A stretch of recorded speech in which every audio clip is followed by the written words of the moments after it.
Alamin. Wassalatu wassalamu ala asyrafil mursalin Nabiyyina Muhammadin wa ala alihi wa sahbihi ajma'in. Amma ba'd. Ikhwani wa akhwati fillah rahimakumullah ta'ala. Kita akan membaca bersama atau akan membaca Muqaddimah Syekh Muhsin Al-Qasim Wasmaul Syekh Muhsin Al-Abbad Syekh Muhsin Al-Qasim Khatib dan Imam Masjid Nabawi yang memiliki program luar biasa dalam membekali para pelajar ilmu syar'i dengan kitab-kitab dasar yang harus mereka kuasai, mereka hafal sebagai landasan dalam mempelajari ilmu-ilmu syar'i, sebagai fondasi dalam mempelajari ilmu-ilmu syar'i dalam berbagai bidang ilmu. Sebelumnya mari kita ingat-ingat bahwa Ramadan sudah dekat dan bulan Sya'ban tambah dekat ya.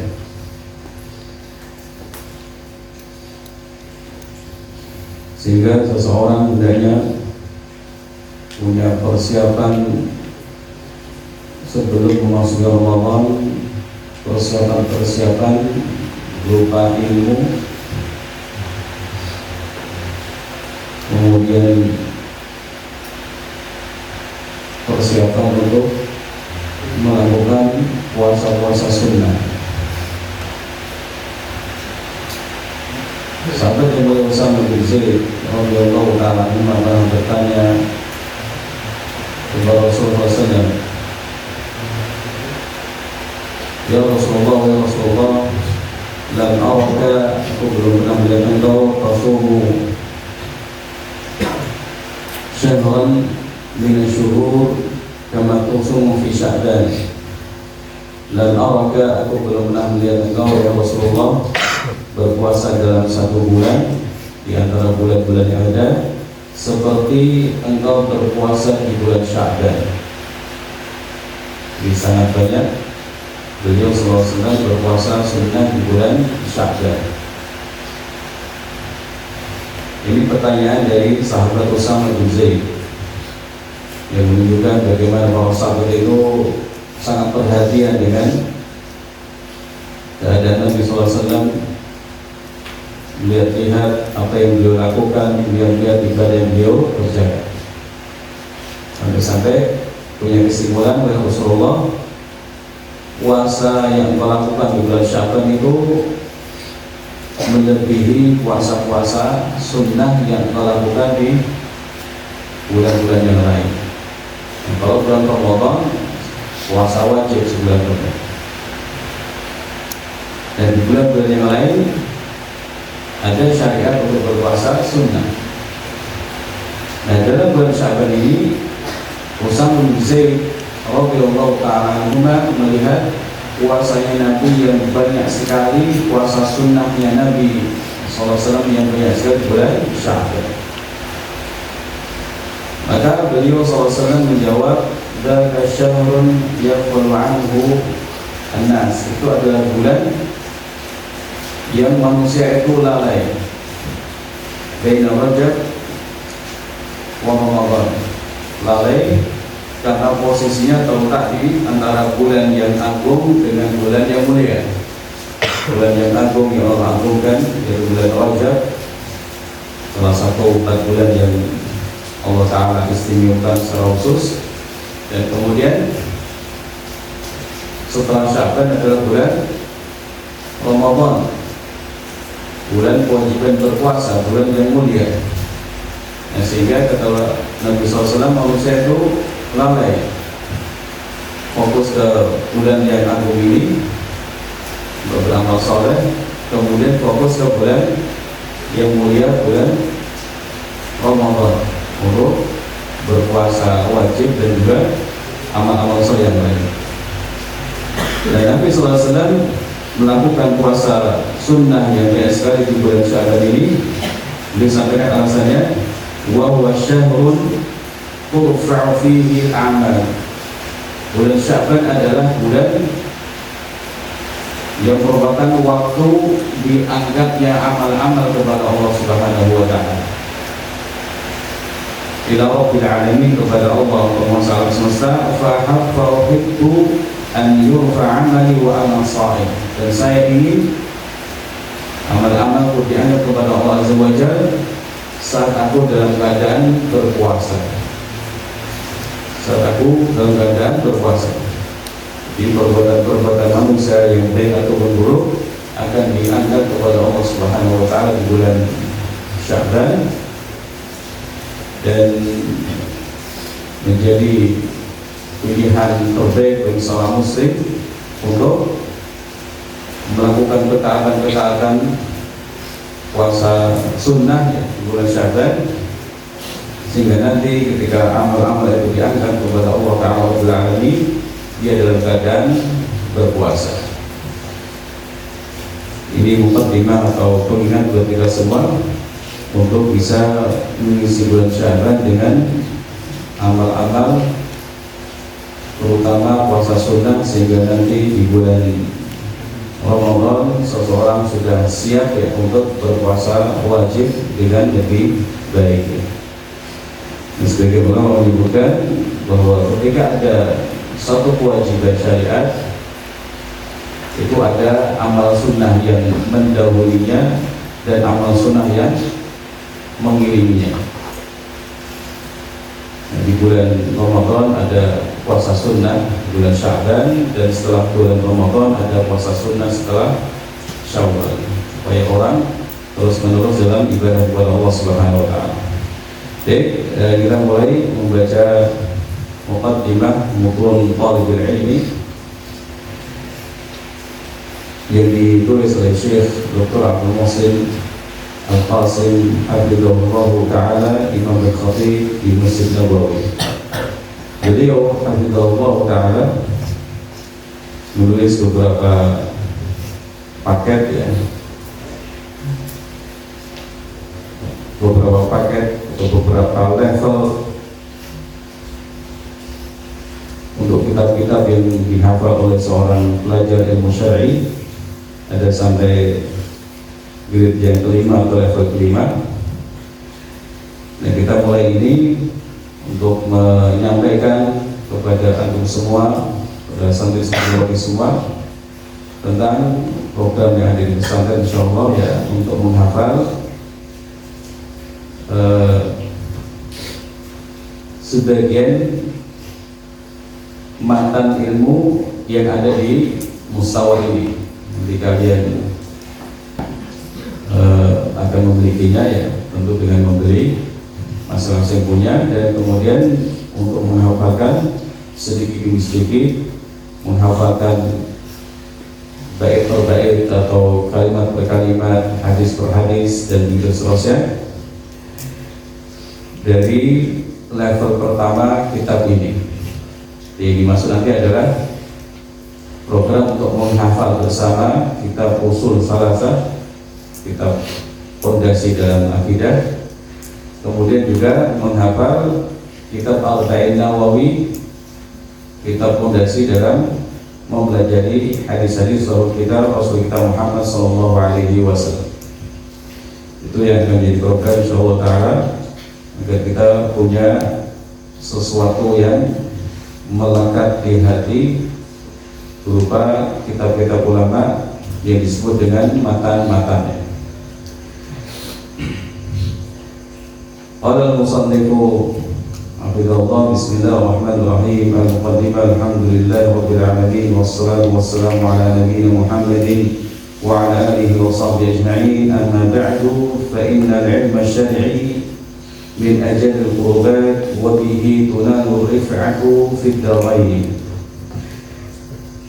Penulis hafizahullah ta'ala menyampaikan muqaddimah bahwa sesungguhnya ilmu syar'i menuntut ilmu syar'i, belajar ilmu syar'i itu min ajallil qurban, termasuk qurban, ibadah yang paling agung yang akan mendekatkan diri seorang hamba kepada Allah Subhanahu wa taala. Sehingga hendaknya kita semua ini berada di jalan thalabil ilmi terus, ya, tidak berhenti untuk terus belajar, tidak berhenti untuk menyimak pelajaran dimanapun kita berada, karena itu adalah termasuk jenis ibadah yang besar. Yang ngantuk silakan buka mata dan mata hatinya gitu. Wabihi, dan dengan ilmu syar'i derajat tinggi akan diraih fid daraini, akan diraih di dunia dan juga di akhirat. Allah Subhanahu wa taala yang mengangkat derajat orang yang berilmu. Siapapun yang belajar dengan serius, fokus dengan lebih baik terhadap ilmu syar'i, Allah Ta'ala akan mudahkan insyaAllah untuk belajar ilmu syar'i, dan kemudian derajatnya akan naik, ya. Walaupun itu orang itu bukan orang Arab misalnya, kalau ilmunya tinggi maka akan dihormati, akan dipuji, dan ilmu-ilmunya akan dimanfaatkan.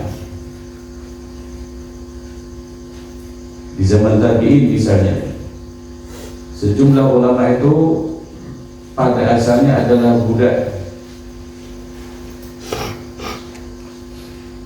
yang kemudian dibebaskan atau dimerdekakan, lalu belajar, kemudian Allah Ta'ala jadikan dia ulama besar. Atha bin Abdul Rabbah misalnya, rahimahullah ta'ala, yang disebut sebagai ulama Hijaz atau mufti Hijaz di Makkah sana waktu generasi tadi. Atau Ibnu Abza yang juga pernah disampaikan, mantan budak juga seorang sahabat Nabi yang sempat dipercaya untuk menggantikan gubernur Makkah yang menjumpai Khalifah Umar bin Khattab radhiyallahu ta'ala anhu. Maka sang khalifah bertanya kepada gubernurnya, "Man istakhlafta ahlul wadi?" Siapa orang yang engkau jadikan penggantimu mengurus penduduk Makkah? Maka dijawab Ibnu Abza. Siapa dia? Maulan min mawalina. Dia adalah dahulu mantan budak dari budak-budak kami. Nah, kenapa dipercaya untuk menjadi, kalau setelah sekarang PLT, pelaksana sebagai gubernur Makkah? Maka dijawab dia itu qari'un li kitabillah, faham Al-Quran, wa alimu bil faraid, dan faham ilmu faraid. Alasannya adalah ilmunya yang tinggi dalam Al-Quran dan juga dalam faraid. Ini dua contoh yang cukup bagi kita semua untuk mengetahui derajat tinggi seorang hamba di dunia ini karena ilmunya, walaupun secara status sosialnya sebelumnya adalah seseorang yang derajatnya rendah. Namanya budak itu bahkan tidak memiliki diri sendiri. Jadi budak belian atau hamba sahaya itu seperti barang yang dimiliki orang, bisa diperjualbelikan. Nah, orang ini seperti itu asalnya, budak, kemudian dibebaskan oleh pemiliknya misalnya, lalu belajar, kemudian menguasai ilmu dan akhirnya menjadi orang yang bermartabat, orang yang terhormat karena ilmu dan amal. Sementara di akhir nanti akan banyak sekali kenikmatan dari Allah Subhanahu wa taala yang Allah berikan kepada para ulama. Wa dhafru bil ilmi bi hifdzi usulihi. Menguasai ilmu, memperoleh ilmu itu dengan cara bihifdzi usuli, dengan menghafal pondasi-pondasinya, atau istilahnya menghafal usul-usulnya, pokok-pokok ilmunya.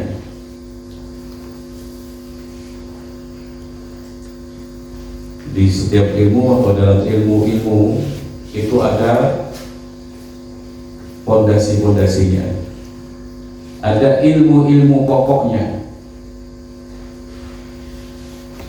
Nah, orang yang ingin menguasai ilmu tersebut, kata Syekh, caranya adalah dengan menghafal ilmu-ilmu pokok, pembahasan-pembahasan pokok dalam ilmu tersebut.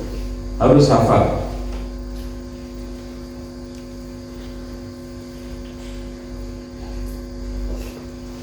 Sebagaimana bangunan ada pondasinya, ilmu-ilmu umum juga ada pokok-pokok pembahasannya, harus dipahami. Ini yang dari pokok-pokok ini nanti akan menjadi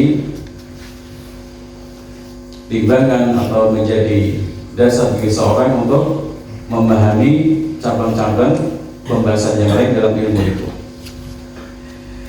Walidha qila, oleh karena itu dikatakan, ya, di sesuatu yang masyhur di kalangan ulama, man hafizal usul ghanimal usul. Barang siapa yang menghafal pokok-pokok ilmu, dasar-dasar dalam suatu ilmu, dia akan menggapai usul, menggapai tujuan dari ilmu itu. Dia akan bisa sampai untuk menguasai ilmu tersebut.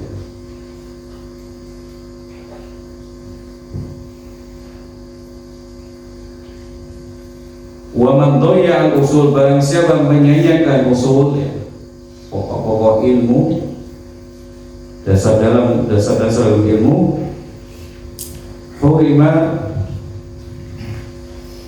al-usul, akan terhalangi untuk sampai menguasai ilmu tersebut. Dalam agama kita, pelajaran pokok itu rukun Islam, rukun iman. Ini pokok-pokok atau dasar-dasar dalam agama kita. Kalau orang itu tidak paham rukun Islam, tidak paham rukun iman, nah sepertinya akan susah untuk memahami masalah-masalah yang lain. Harus paham rukun Islam dahulu, hafal, harus paham rukun iman dan hafal, baru kemudian dia bertolak untuk memahami masalah-masalah yang lain.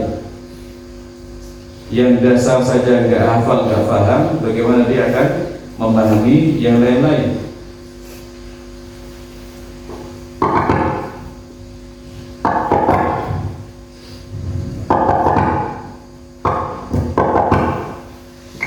Anil usuli wa talat alaihi fusul. Jadi dia akan terhalangi untuk bisa menguasai, untuk sampai dan bisa menguasai ilmu itu, dan akan dijauhkan dari pokok-pokok ilmu. Wa talat alaihi al-fusul, dan akan panjangnya waktu dia dalam belajar. Jadi dia belajarnya yang cabang-cabang, masalah-masalah yang tidak inti. Akhirnya untuk mempelajari ilmu itu dia butuh waktu yang panjang dan panjang, karena tidak menguasai inti-inti dari ilmu tersebut.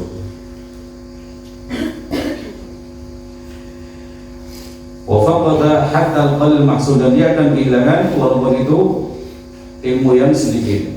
Capek, lama yang didapat sedikit, bahkan mungkin tidak mendapatkannya karena salah jalan, salah petunjuk atau salah langkah. Jadi saya di sini menekankan tentang pentingnya memilih jalan, memilih petunjuk, dan langkah pertama yang pasti yaitu menghafal matan-matan kitab dalam ilmu-ilmu. Menghafal matan-matan kitab atau kitab-kitab matan dalam ilmu yang biasanya itu ringkas-ringkas. Yang biasanya adalah ringkas. Walaupun anna lahu fis sama'i usulan, walaupun dia mengira sudah sampai tinggi, sampai ke langit. Baca kitab macam-macam kelihatannya banyak yang dibaca, tapi ternyata sedikit sekali yang dia dapatkan karena pondasi ilmu yang dia pelajari belum dia kuasai atau belum dihafal. Wa qad istahada ulama rahimahumullah bi wad'i mutunin fi kulli fannin. Para ulama, semoga Allah merahmati mereka, telah sungguh-sungguh dalam menyusun buku-buku matan di setiap disiplin ilmu, dalam tauhid, dalam fikih, dalam hadis, dan lain-lain.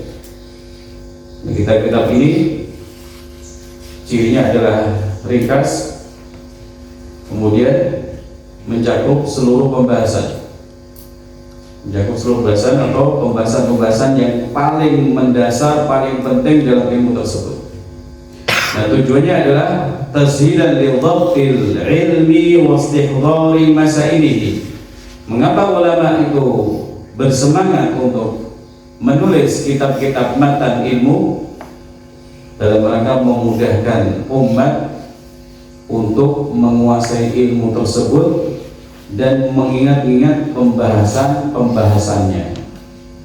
Fikih itu dimulai dari taharah, kemudian ibadah, dan seterusnya.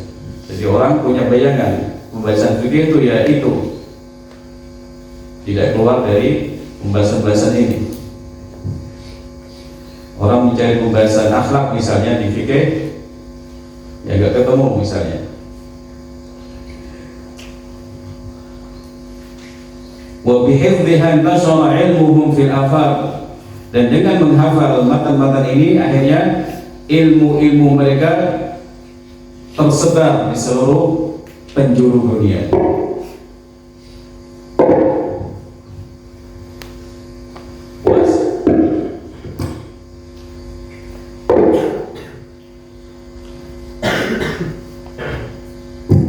Wasara tullabuhum fi diyari fantafa' bihimul ummah ala mari rusul, dan para murid mereka pergi pulang ke kampung halaman sendiri-sendiri sehingga umat pun mendapatkan manfaat dengan para santri ini, para ulama ini sepanjang masa. Jadi kitab kalau ringkas kan dibawa kemana-mana juga bisa. Kemudian nanti dibawa ke masjid disampaikan, dibawa ke kelas disampaikan, itu juga kan mudah. Sementara kitab yang ringkas ini ternyata isinya padat, isinya mencakup banyak masalah dalam setiap ilmu.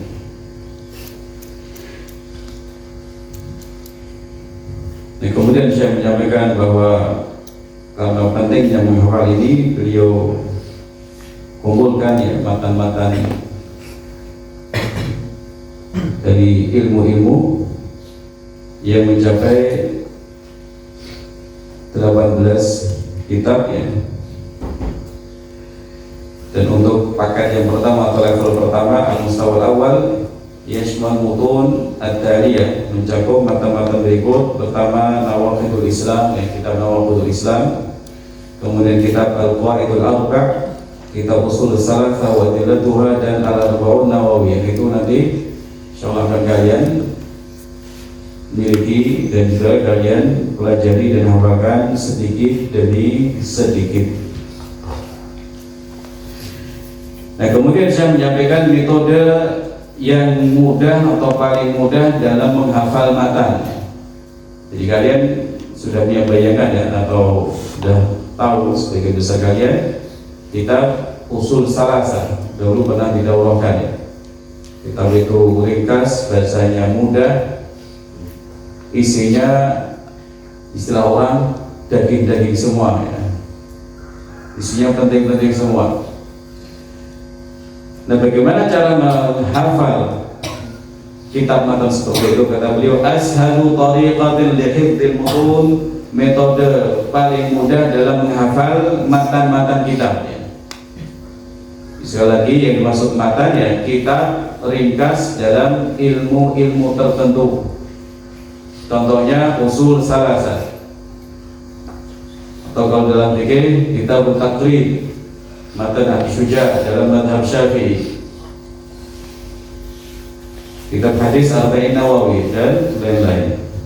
Kata beliau al-mudawamatu ala hifdzil mutun wa 'adamul iksari minal mahfuzil yawmi wat ta'anni fi al-hifdz. Dia menyampaikan 3 hal. Bagaimana cara atau metode paling mudah untuk menghafal matan? Yang pertama, al-mudawamah, terus menerus menghafal matan, tidak putus-putus ya.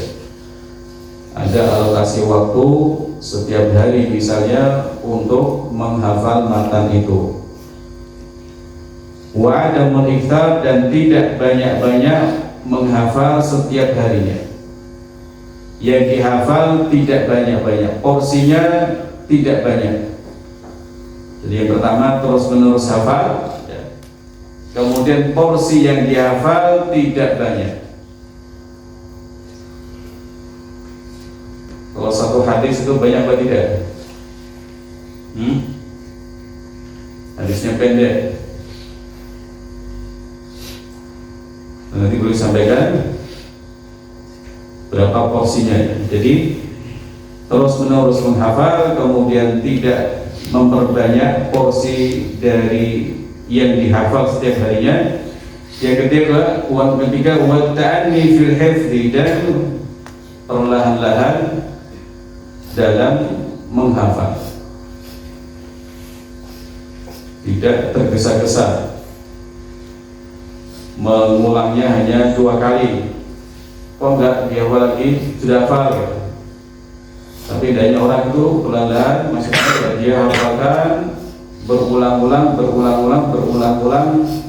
tidak tergesa-gesa untuk mengakhiri proses dia dalam menghafal. Karena yang kita inginkan adalah kita itu hafal hadis tersebut terus, bukan hafal pas menghafal besoknya lali, besoknya lupa, besoknya lupa ingat ya. Ini bukan hafal lagi, lupa ingat. Biasanya kalau lupa ingat itu lupa atau ingat? Banyak lupanya, banyak ingat ya. Lupa ingat itu. Karena lupanya dikalikan 2, berarti banyak lupanya daripada ingatnya ya. Jadi ada 3 cara yang disampaikan Syekh secara global. Terus menerus hafal, tidak banyak porsi yang dihafal setiap harinya, dan perlahan-lahan dalam menghafal. Huwa nahjul ulama, ini adalah jalan atau metode ulama. Qala Zuhri rahimahullah, Imam Zuhri rahimahullah ta'ala dari generasi tabi'in mengatakan, innama jama'na hadzal ilma bil hadits wal hadisain. Buat sama-sama ya. Innama jama'na hadzal ilma bil hadits wal hadisain. Maratan ukhra, innama jama'na bil ilmi hadzal ilma. Ada khata kalam. Innama jama'na hadzal ilma bil hadits wal hadisain. Wal mas'alah wal mas'alatain. Sekali lagi, innama jama'na hadzal ilma إنما جمعنا هذا العلم بالحديث والحديثين بالحديث والحديثين والمسألة والمسألتين. Kata beliau rahimahullah, sesungguhnya kami mengumpulkan ilmu ini, dia menjadi seorang alim besar,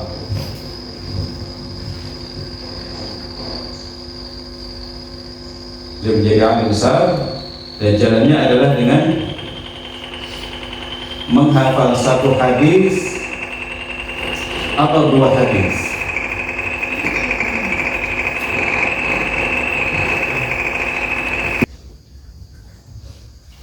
Innama jama'na hadzal ilma bil hadits wal haditsain. Kami mengumpulkan ilmu ini, caranya bagaimana? Dengan satu hadis, dua hadis yang kami hafalkan. Menghafalkan satu, menghafalkan dua hadis. Misalnya kalau pendek yang dihafal satu, kalau panjang mungkin satu, kalau agak pendek dua, dan lain-lain. Jadi di proses yang kelihatannya sangat-sangat, masa hafalnya satu tok atau dua tok, sangat sedikit, tapi itulah jalan ulama dalam menghafal hadis. Satu hari satu hadis, atau satu hari dua hadis. Nah kalau kalian misalnya satu pekan satu hadis, kaifa dzalik ya jemaah? Lebih mudah atau lebih susah? Atau malah dilupakan? Ya. Jadi misalnya Arba'in Nawawi ada 42 hadis. Kalau dicicil, kalau kita bertahap menghafalnya, misalnya setiap pekan satu hadis, atau kalau misalnya hadisnya panjang, hadis Jibril misalnya, menjadi 2 pekan. Itu insya Allah nanti dalam sekian tahun, 3 tahun misalnya, itu akan selesai dengan hafalan yang baik. Nah syukur-syukur 1 tahun sudah selesai, atau 1,5 tahun sudah selesai. Maka itu satu kebaikan yang besar bagi orang-orang yang sudah menghafalnya. Nah kalau kalian sekarang sudah punya beberapa hafalan hadis Arba'in Nawawi, silakan dirapikan lagi hafalannya, kembali kepada kitab Arba'in Nawawi, kemudian mulai menghafal lagi, murojaah lagi, sehingga nanti akan bertambah hafalannya, karena ini adalah program yang mengikat setiap santri dan santriwati. Semoga Allah Ta'ala mudahkan semua. Wal mas'alatain, atau belajarnya satu pembahasan atau 2 pembahasan, tidak banyak-banyak.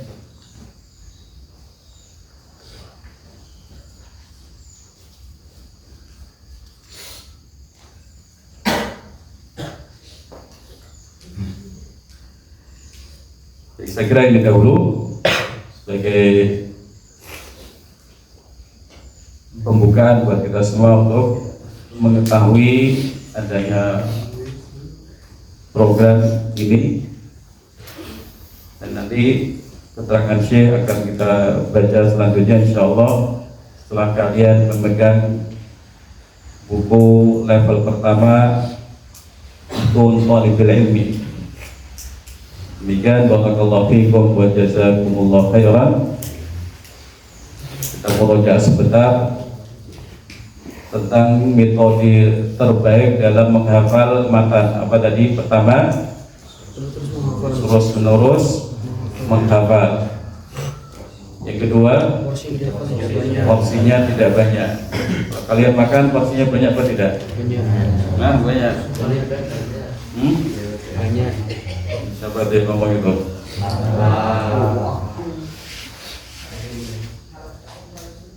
Jadi porsinya, takarannya sesuai kemampuan masing-masing. Kalau dimudahkan menghafal, silahkan untuk menghafal sesuai kemampuannya. Hafalannya kuat kok malas-malas menghafal, ini nanti sia-sia hafalannya. Kemampuan yang Allah berikan berupa hafalan yang agak kuat atau mungkin kuat sekali menjadi sia-sia. Ini sebenarnya aib atau kelemahan. Punya kemampuan tapi misalnya kemampuan 50, yang dibaca hanya 20 saja. Yang ketiga apa? Perlahan-lahan dalam menghafal, tidak tergesa-gesa, dengan cara terus mengulang, tidak merasa bosan, tidak mengatakan oh saya sudah 5 kali mengulangnya, pasti tidak, lupa lagi. Dengan seperti itu kata Syekh menyampaikan nanti mengulangnya itu 20 kali. Menurut kalian gimana? 20 kali 20.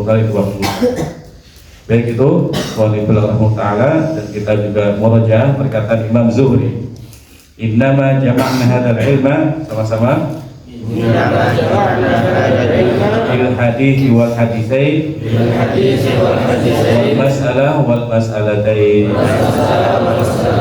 Barakallahu fikum wa jazakumullahu khairan. Assalamualaikum warahmatullahi wabarakatuh.